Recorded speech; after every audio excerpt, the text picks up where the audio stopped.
Fajar baru merayap di atas pasar kemiri muka ketika para pedagang mulai membuka terpal, menata dagangan, dan menyalakan lampu-lampu kecil yang berkelip seperti kunang-kunang.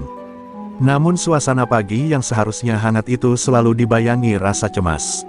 Sebab setiap suara langkah berat yang bergema di lorong-lorong pasar membuat para pedagang saling melirik, khawatir hari itu menjadi giliran mereka ditagih uang keamanan oleh sang penguasa pasar, Bang Asep, lelaki yang namanya lebih sering diucapkan dengan bisikan ketakutan daripada nada hormat.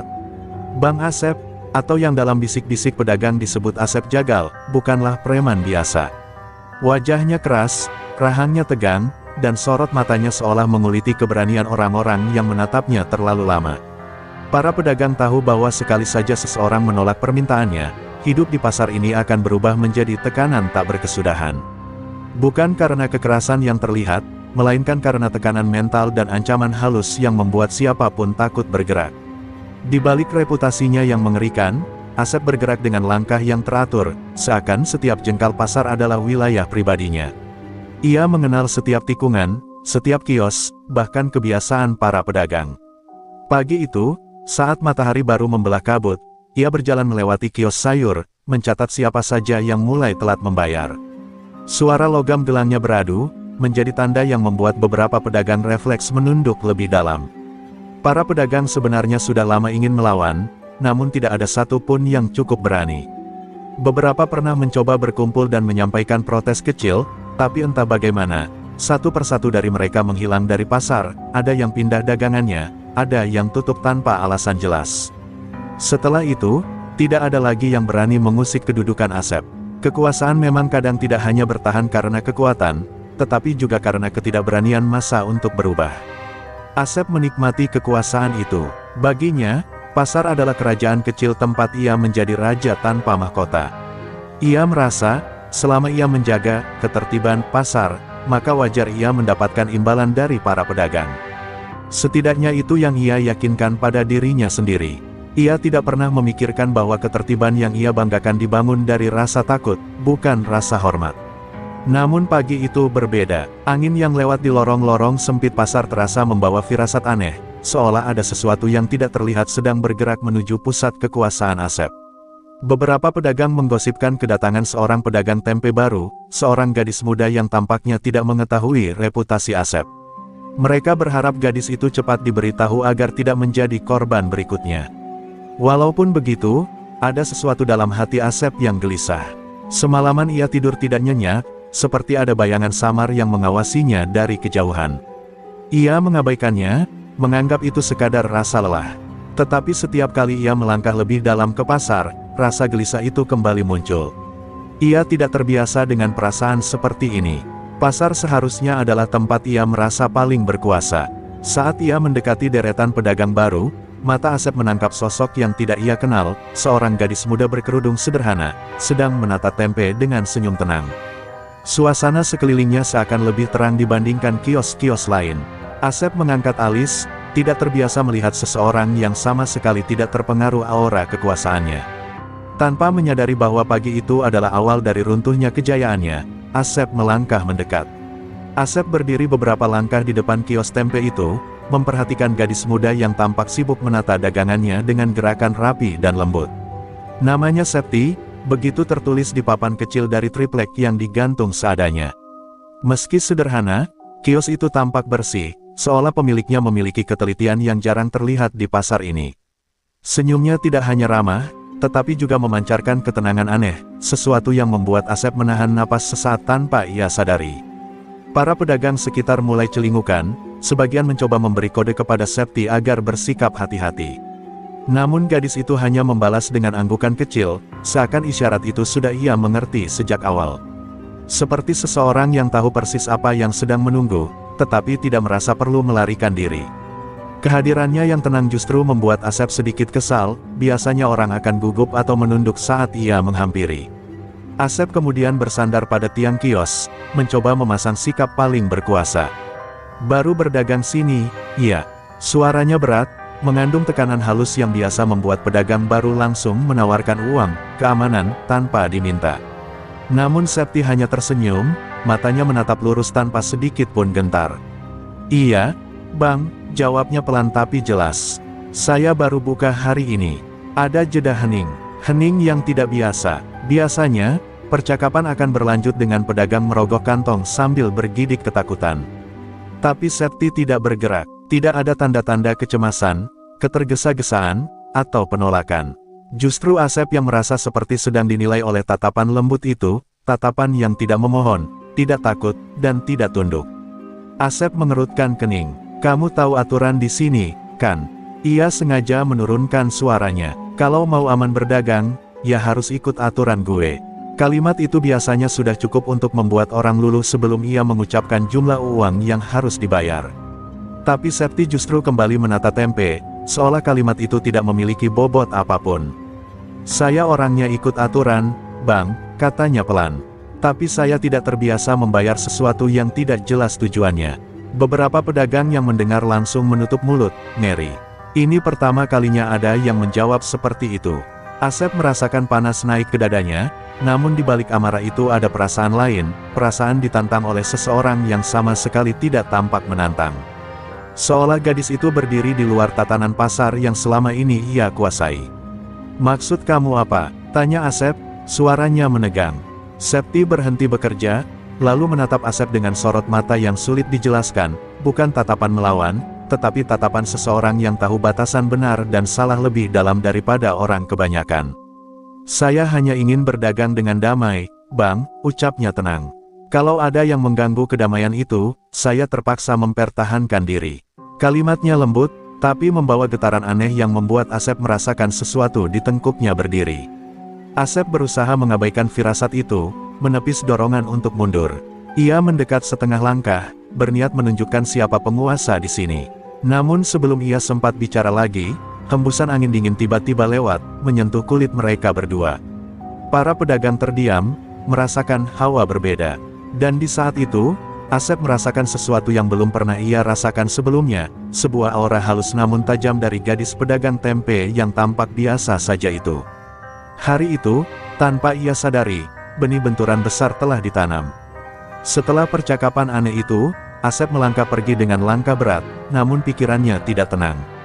Ada sesuatu dalam tatapan Septi yang membuatnya gelisah, bukan karena gadis itu melawan, tetapi karena tidak takut. Itu hal yang belum pernah ia temui selama bertahun-tahun menjadi penguasa pasar. Biasanya, rasa takut adalah mata uang kekuasaannya. Tanpa itu, ia merasa posisinya mulai retak. Sepanjang pagi, ia mengawasi kios tempe itu dari kejauhan. Setiap kali ada pembeli mampir, Septi melayani dengan senyum tenang. Gerakannya begitu lembut, tapi justru kelembutan itulah yang membuat Asep jengah. Seolah gadis itu memancarkan cahaya yang menamparkan gelapnya reputasinya sendiri. Semakin lama ia melihat, semakin ia merasa dipertanyakan, dan Asep bukan tipe orang yang menerima itu begitu saja.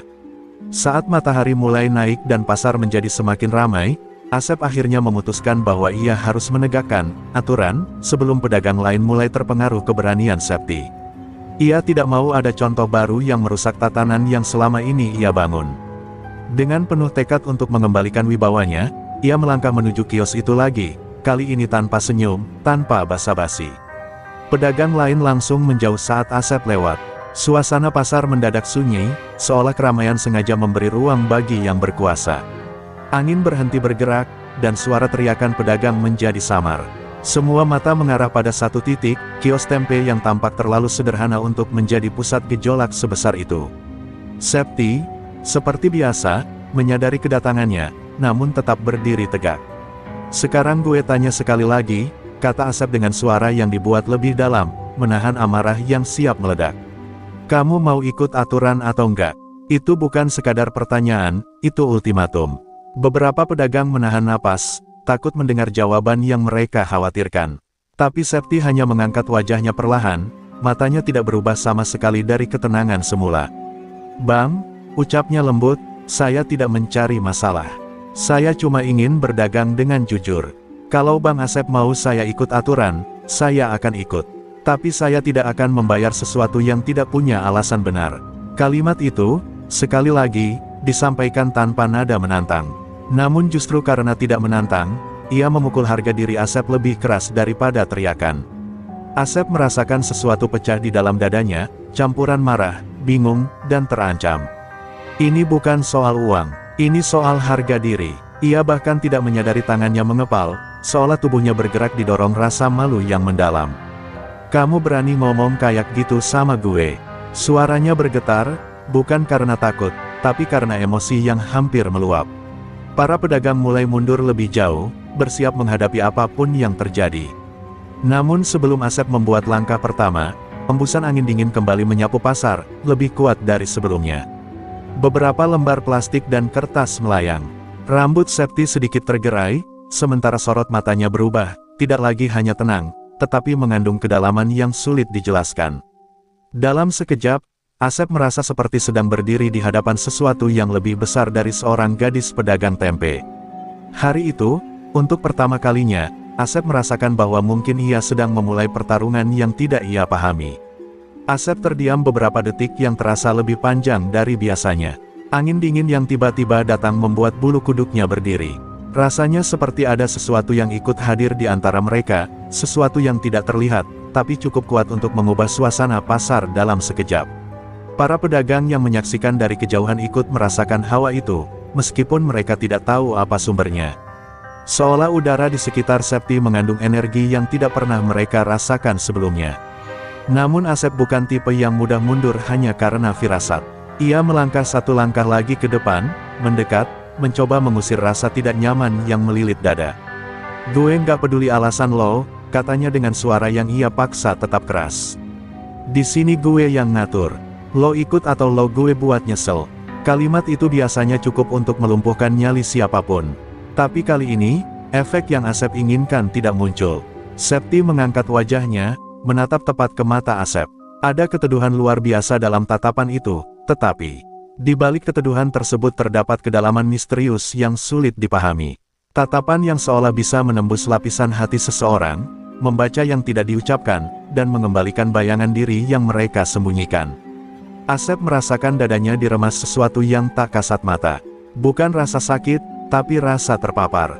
Saya tidak berniat melawan siapapun, Bang, kata Septi dengan suara yang tetap lembut, namun lebih tegas daripada sebelumnya. Tapi kalau ada yang memaksa saya tidak bisa diam. Ucapannya tidak mengandung ancaman, namun justru terasa lebih kuat daripada teriakan apapun.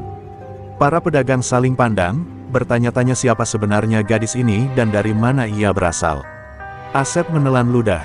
Untuk sesaat, ia hampir terjebak dalam tatapan Septi, seperti ada dua kekuatan yang saling bersinggungan di udara, kekuatan kasar dari tindakannya selama ini, dan kekuatan halus yang memancar dari gadis itu.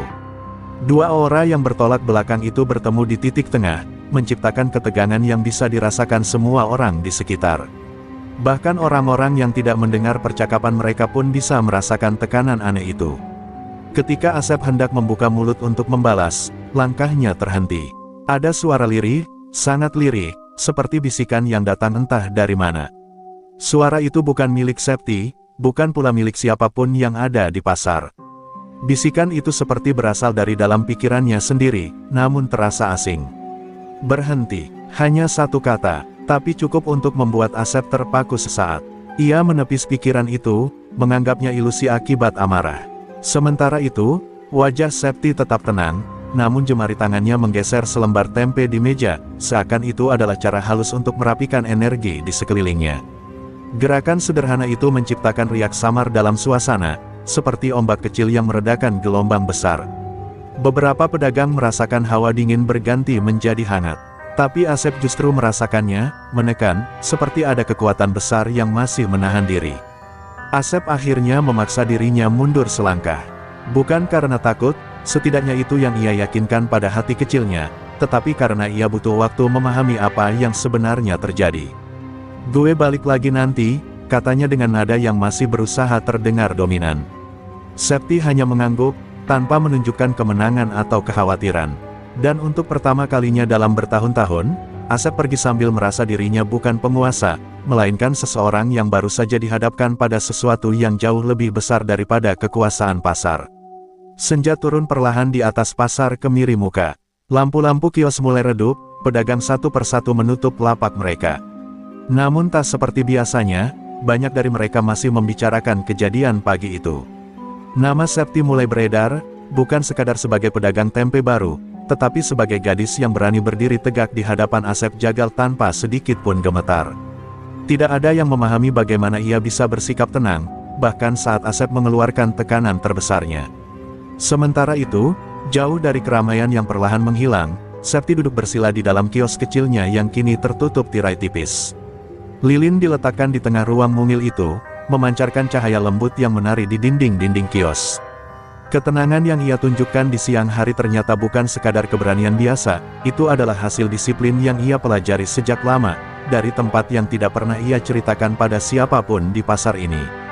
Ia menutup mata perlahan, nafasnya teratur, dalam, dan penuh konsentrasi. Dalam diam itu, udara seakan berubah. Lilin bergetar meski angin sama sekali tidak masuk. Kios kecil yang tadi tampak biasa saja kini dipenuhi hawa yang sulit dijelaskan, hawa yang seolah berasal dari dunia yang lebih tua daripada pasar itu sendiri. Septi mengangkat kedua tangannya, menyatukannya di dada, lalu merapal mantra yang hanya terdengar di dalam hatinya. Sejenak, cahaya putih lembut muncul di sekelilingnya, tipis seperti kabut. Cahaya itu tidak menyilaukan, justru terasa menenangkan. Namun bagi mereka yang peka terhadap energi, cahaya itu adalah tanda dari sesuatu yang legendaris, ajian sancang, ilmu kuno yang diwariskan secara turun-temurun hanya kepada mereka yang dianggap mampu menjaga keseimbangan antara hati dan kekuatan. Ilmu itu bukan untuk menyerang, tapi untuk meredam kegelapan. Sosok tua yang pernah melatih Septi pernah berkata, ketika kegelapan menguasai seseorang, ia tidak sadar bahwa dirinya kehilangan arah. Dan kau, Septi, akan menjadi penyeimbang, bukan penghukum. Kata-kata itu selalu membekas di hatinya. Karena itulah, meski tadi Asep bersikap kasar, Septi tidak membenci atau merasa terhina. Ia justru merasakan sesuatu yang gelap membungkus aura lelaki itu, sesuatu yang mungkin telah lama menguasai hidupnya. Lilin kembali bergetar, dan sekelebat bayangan hadir di benak Septi. Ia melihat pasar dari pandangan yang tak biasa, gelap di beberapa sudut, tertutup rasa takut yang dipendam para pedagang selama bertahun-tahun. Dan di tengah kegelapan itu, berdiri sosok Asep, dikelilingi bayangan pekat yang membebani tubuhnya. Bukan kekuatan jahat dalam arti harfiah, melainkan kegelapan dari masa lalu dan pilihan hidup yang salah, kekerasan, dendam, dan ketakutan yang ia warisi atau ciptakan sendiri. Aku tidak ingin melukaimu, Bang, bisik Septi lirih, seolah berbicara kepada sosok yang tidak ada di hadapannya. Tapi jika kau memaksa, ajian ini akan memilih jalan yang harus ditempuh. Cahaya lembut itu berkedip, lalu perlahan memudar, meninggalkan Septi yang kini membuka matanya dengan wajah sendu. Ia tahu, benturan dengan Asep bukan lagi sesuatu yang bisa dihindari. Di luar kios, malam terasa lebih dingin dari biasanya. Para pedagang yang lewat memandang kios tempe itu dengan rasa penasaran yang tercampur takjub. Mereka tidak tahu apa yang baru saja terjadi di balik tirai tipis itu. Mereka hanya merasakan bahwa ada sesuatu yang berbeda, sesuatu yang membuat udara di sekitar kios terasa lebih ringan. Dan sementara itu, di tempat lain, Asep Jagal duduk dengan gelisah, merasakan firasat kuat bahwa gadis itu bukan sekadar pedagang tempe biasa, dan bahwa pertemuan berikutnya tidak akan sama seperti hari ini. Malam berjalan lambat bagi Asep. Ia duduk di bangku kecil dekat lapak kosong yang biasa ia jadikan tempat mengawasi pasar. Tak seperti biasanya, pikirannya tidak fokus. Setiap kali ia memejamkan mata, bayangan Septi muncul, bukan sebagai gadis biasa, tetapi sebagai sosok yang memancarkan sesuatu yang sulit ia jelaskan. Ada ketenangan, namun juga kekuatan yang membuat dadanya terasa sesak. Ia merasa seperti sedang berhadapan dengan musuh yang tidak bisa ia intimidasi dengan kekerasan. Anak buah Asep melihat perubahan itu dan mulai gelisah. Bang, kalau gadis itu bikin masalah, tinggal kita sikat aja, ujar salah satu dari mereka dengan nada yakin. Namun Asep tidak menjawab, bukan karena ia takut secara fisik, tetapi karena ia tidak tahu bagaimana menjelaskan kegelisahan yang sejak siang tadi menempel padanya seperti bayangan. Sesuatu dalam dirinya mengatakan bahwa masalah ini tidak bisa diselesaikan dengan cara lama. Semakin malam, kegelisahan itu berubah menjadi rasa marah. Asep merasa reputasinya dipertaruhkan. Jika ia membiarkan seorang pedagang baru menentangnya, bahkan dengan cara selembut itu, maka pasar bisa kehilangan rasa takut yang selama ini membuatnya berkuasa. Dan tanpa rasa takut itu, siapa dirinya? Enggak, katanya akhirnya, suaranya berat. Besok malam gue tantang dia. Gue mau lihat siapa dia. Sebenarnya, lingkungan sekitar pasar sudah mulai sunyi ketika Asep berdiri dan menghampiri para anak buahnya. Suruh dia datang ke lapangan dekat rel kereta, perintahnya. Bilang, gue mau ngomong baik-baik. Tapi kalau dia nggak datang, ia berhenti sejenak, mengeraskan wajahnya, itu artinya dia sengaja meremehkan gue. Para anak buah langsung mengangguk tanpa bertanya, meski mereka merasakan nada ancaman yang tidak biasa dalam suara Asep. Kabar itu pun tersebar cepat. Seolah angin malam sendiri membantu menyebarkannya, dari warung kopi ke kios sayur, dari penjaga parkir hingga para pemilik kios. Para pedagang mempertanyakan kenapa Asep ingin bertemu Septi di tempat terpencil seperti itu. Mereka merasa ada sesuatu yang besar akan terjadi, sesuatu yang membuat udara malam menjadi lebih berat daripada biasanya. Sementara itu, Septi duduk sendirian di depan kiosnya yang sudah tertutup. Ia sudah mendengar kabar tantangan itu bahkan sebelum utusan Asep datang. Ketika seorang anak buah Asep akhirnya mendekat untuk menyampaikan pesan, ia hanya mengangguk tanpa terlihat takut. Wajahnya tetap tenang, namun dalam hatinya ia tahu, inilah saat yang tidak bisa ia hindari lagi.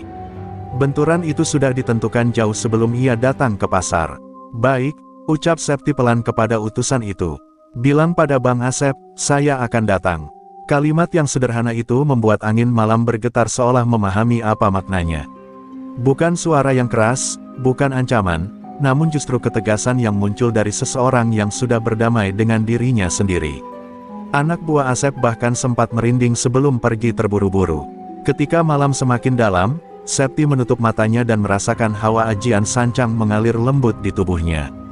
Ia bukan datang untuk bertarung, namun ia tahu bahwa kadang dunia memaksa seseorang mengangkat kekuatan yang telah lama ia simpan. Dan di sisi lain, Asep berdiri di lapangan dekat rel, melihat bulan yang tertutup awan. Malam itu, tanpa mereka sadari, Depok menyaksikan dua takdir yang sedang bersiap bertabrakan. Lapangan dekat rel kereta itu tampak lebih sunyi dari biasanya. Lampu-lampu jalan yang biasanya berkedip terang kini seperti meredup, seolah enggan menyaksikan apa yang akan terjadi. Asep berdiri di tengah lapangan, ditemani angin malam yang menusuk kulit. Di balik sorot matanya yang tampak garang, ada kegelisahan halus yang terus menggerogoti pikirannya. Ia tidak mengerti dari mana rasa itu datang, tapi ia tahu malam ini bukan sekadar urusan memalak seorang pedagang baru. Anak buahnya berdiri di pinggir lapangan, berbisik-bisik memikirkan kemungkinan yang terjadi. Mereka masih yakin pemimpinnya tak terkalahkan, tapi mereka tak bisa menepis perasaan aneh yang menyelusup di udara. Beberapa dari mereka bahkan merasa ingin pergi, namun mereka tahu, meninggalkan Asep di saat seperti ini berarti kehilangan posisi dan perlindungan di pasar. Beberapa menit kemudian, suara langkah lembut terdengar mendekat. Dari kegelapan ujung jalan, Septi muncul. Ia berjalan seorang diri, tanpa membawa apapun kecuali dirinya sendiri dan ketenangan yang tampak tidak wajar untuk seseorang yang datang memenuhi tantangan preman paling ditakuti di pasar. Cahaya lampu jalan memantul pada wajahnya, memunculkan kesan damai yang justru memperkuat aura misterius yang mengelilinginya. Asep menatapnya dengan campuran bingung dan kesal. "Gue kira lo takut," katanya keras, mencoba menutupi rasa tidak yakinnya. Septi berhenti beberapa langkah di depannya, lalu menunduk sopan. "Saya datang karena Bang Asep ingin bicara," jawabnya pelan. "Saya tidak mau menyimpan masalah dengan siapapun." Ucapan itu terdengar sederhana, namun membuat suasana semakin menegang. Bukan ancaman, tapi ketegasan yang lahir dari keyakinan diri. Asep melangkah mendekat. "Jangan pura-pura suci," geramnya. "Lo bikin gue kelihatan lemah di depan pedagang. Lo bikin pasar mikir mereka bisa lawan gue. Itu nggak bisa gue biarin." Ia mengangkat tangannya, menunjuk ke dada Septi. "Malam ini lo harus nunjukin siapa lo sebenarnya." Kata-kata itu tidak hanya menjadi tantangan, tapi juga pengakuan bahwa Asep merasa terusik lebih dari yang ia ingin tunjukkan. Septi menarik napas perlahan. "Saya tidak ingin melawan," katanya dengan nada yang tak berubah. "Tapi kalau Bang Asep memaksa, saya harus mempertahankan diri." Angin berhembus pelan, membawa serta hawa dingin yang tiba-tiba turun. Lampu-lampu di sekitar mereka berkedip sekali, seolah merespons sesuatu yang tidak terlihat. Anak buah Asep menelan ludah, tidak pernah melihat kondisi malam seperti ini sepanjang mereka hidup di Depok. Asep yang tersinggung dan terbakar harga diri tidak menunggu lebih lama. Dengan gerakan cepat khas dirinya, ia melangkah maju, bersiap menyerang. Ia bukan petarung sembarangan, pengalaman jalanan membuat gerakannya efektif dan tanpa ragu. Namun sebelum ia benar-benar mendekat, Septi bergerak sedikit, hanya sedikit, namun cukup untuk membuat langkah Asep terhenti sesaat. Bukan karena ia menghalangi, tapi karena aura halus yang memancar dari tubuhnya tiba-tiba terasa begitu kuat. Dalam detik itu, dua kekuatan yang bertolak belakang akhirnya saling bersentuhan, kekuatan keras dan penuh luka yang mengisi hidup Asep, dan kekuatan lembut namun dalam dari ajian sancang yang mengalir dalam diri Septi. Udara di antara mereka bergetar seolah dunia menahan napas. Dan malam itu, duel yang akan mengubah nasib keduanya, akhirnya dimulai. Asep menerjang dengan kecepatan yang membuat anak buahnya mundur beberapa langkah. Tinju kanannya mengarah lurus ke wajah Septi, pukulan yang dulu pernah merobohkan 3 preman sekaligus dalam satu gerakan. Namun tepat sebelum tinju itu menyentuh kulit Septi, sesuatu yang tak terlihat seperti membelokkan arah pukulan itu.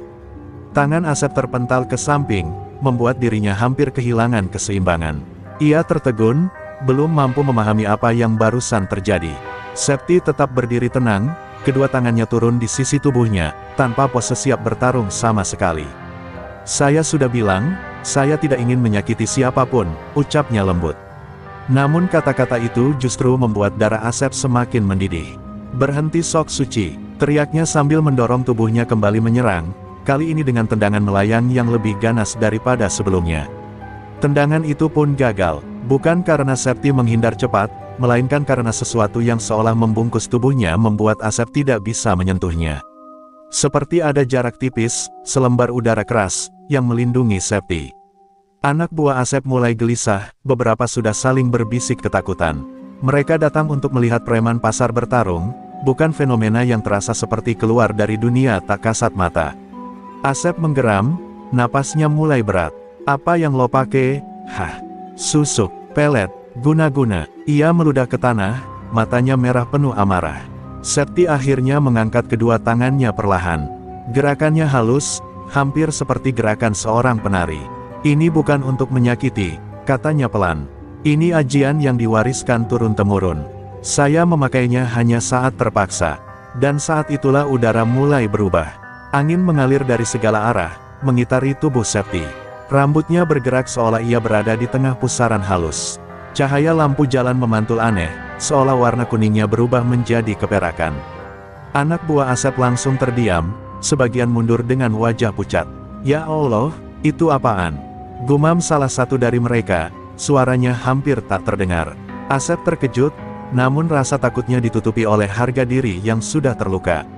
Ia memutuskan untuk menyerang sekali lagi, kali ini dengan seluruh kekuatan yang ia miliki.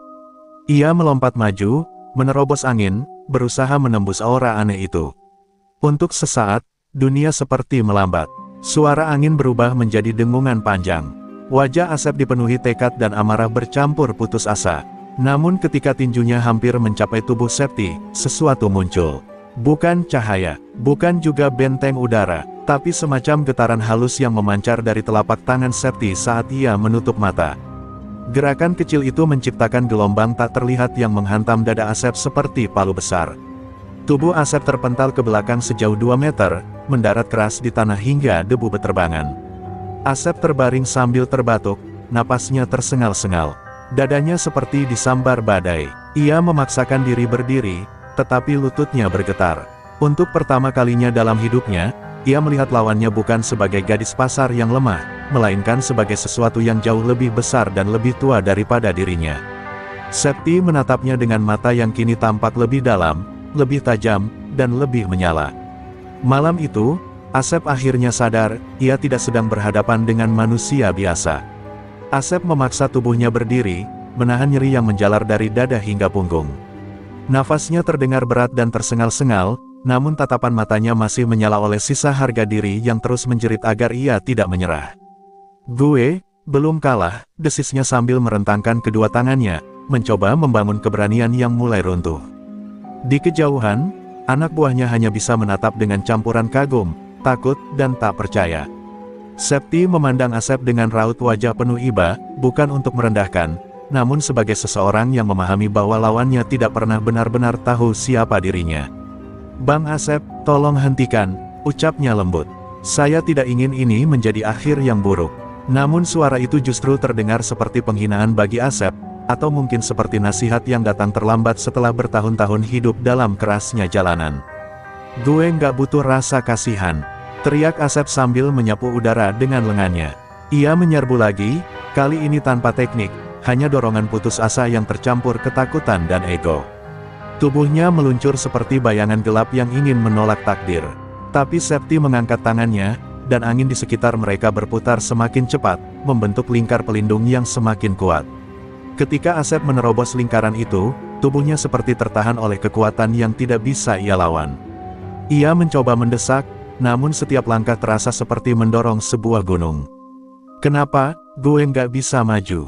Geramnya, frustrasi. Septi menatapnya dengan mata yang kini memancarkan cahaya lembut, tanda ajian sancang telah aktif seutuhnya.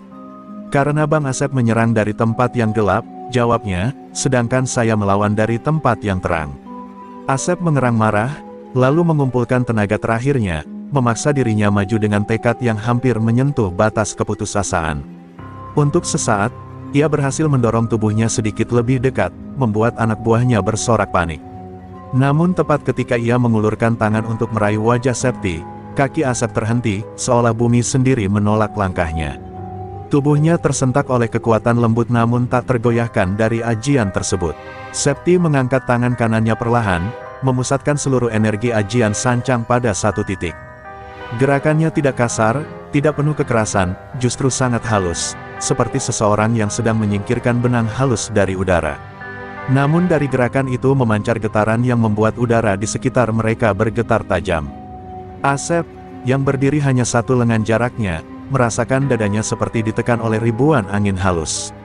Sekaligus, ampuni diri sendiri dulu, Bang, bisik Septi, suara yang terdengar seperti gema dari segala arah. Lengan Asep terangkat sendiri, berat dan tidak terkendali. Ia mencoba melawan, namun ajian sancang bukan sesuatu yang bisa dihadapi dengan kekuatan fisik. Dalam hitungan detik, gelombang lembut namun kuat itu menyentuh tubuhnya, membuatnya terhuyung dan terdorong mundur beberapa langkah, lalu jatuh berlutut dengan nafas yang makin melemah. Asep menatap Septi, untuk pertama kalinya tanpa amarah, melainkan dengan wajah yang diliputi kesadaran pahit. Ia menyadari bahwa jalan yang ia pilih sendiri telah membawanya ke titik ini. Septi menunduk, seolah memberi penghormatan terakhir sebelum menyempurnakan jurus pamungkasnya. Dan pada malam itu, di bawah cahaya lampu jalan yang temaram, semuanya mengarah pada satu hal, nasib akhir Bang Asep akan ditentukan. Malam semakin larut ketika Asep berlutut, tubuhnya gemetar oleh kelelahan dan tekanan dari ajian sancang. Udara di sekelilingnya seperti membeku, seolah seluruh dunia menahan napas menunggu keputusan terakhir. Lampu-lampu jalan bergetar, membentuk bayangan panjang yang melingkari mereka berdua seperti arena takdir yang tak bisa dihindari. Septi berdiri di hadapannya, wajahnya penuh empati namun sekaligus tegas, seperti seseorang yang sudah menerima konsekuensi dari takdir yang tak pernah ia pilih. Asep, berhentilah melawan, katanya lirih. Jika Bang masih memaksa, ajian ini akan membawa akibat yang tidak bisa dibalikkan. Namun Asep hanya tertawa getir, suara yang bergetar oleh rasa sakit dan penyesalan yang sudah terlalu lama disimpan. Hidup gue nggak pernah bisa mundur, katanya sambil menunduk. Gue cuma punya satu cara buat berdiri, yaitu maju, walau itu bikin gue jatuh. Dengan sisa tenaga yang hampir tak ada, Asep memaksa tubuhnya berdiri. Gerakannya goyah, seperti bayangan yang hampir hilang diterpa angin. Anak buahnya menatap dengan wajah pucat, sebagian menahan tangis, sebagian lagi memalingkan wajah karena tak sanggup menyaksikan pemimpin mereka dihantam nasib seperti ini. Bang, cukup, Bang, salah satu dari mereka berbisik putus asa, tapi Asep tidak mendengar atau memilih untuk pura-pura tidak mendengar. Asep melangkah maju sekali lagi, meski lututnya seperti patah, meski dadanya terasa ditekan oleh beban tak terlihat. Setiap langkah yang ia ambil membuat angin berdesir lebih kencang, seperti memperingatkan. Tapi ia terus maju, karena bagi seseorang seperti Asep, menyerah selalu lebih menyakitkan daripada kalah. Gue bukan orang baik, katanya terengah. Tapi gue nggak mau mati kayak pengecut. Septi menghela napas panjang, dan kali ini ia menutup matanya sepenuhnya. Tangannya terangkat pelan, menciptakan gelombang lembut yang menyebar ke seluruh lapangan. Ajian sancang tidak pernah berniat membunuh, ucapnya dengan suara yang terdengar seperti berasal dari kedalaman bumi. Tapi ia akan mengakhiri apapun yang memaksa dirinya. Cahaya tipis mulai muncul di sekeliling tubuhnya, bukan cahaya menyilaukan, tapi keheningan yang menyelubungi. Saat Asep mencapai jarak 1 langkah darinya, gelombang itu melepaskan diri. Tidak ada ledakan, tidak ada suara keras, hanya hembusan angin yang sangat halus, seperti napas terakhir dari dunia yang terlalu lelah untuk benci. Gelombang itu menyentuh dada Asep, menghentikan langkahnya dalam satu sentuhan lembut. Mata Asep membesar, bukan oleh rasa sakit, tetapi oleh kesadaran, bahwa ini adalah akhir yang ia pilih sendiri, tanpa ada yang memaksanya. Tubuh Asep perlahan kehilangan kekuatan. Ia jatuh terduduk, lalu rebah dengan tenang, seolah akhirnya menemukan tempat untuk beristirahat setelah puluhan tahun hidup dalam pergumulan gelap. Nafasnya melemah, namun bibirnya membentuk senyum tipis yang anehnya terlihat tulus. "Lo, kuat?" Septi bisiknya. "Jaga pasar, jangan kasih orang kayak gue lahir lagi di situ." Dan dalam keheningan yang menutup semuanya, napas terakhir itu pun terlepas. Septi berdiri diam, menatap tubuh Asep yang telah terbaring tanpa tekanan dunia.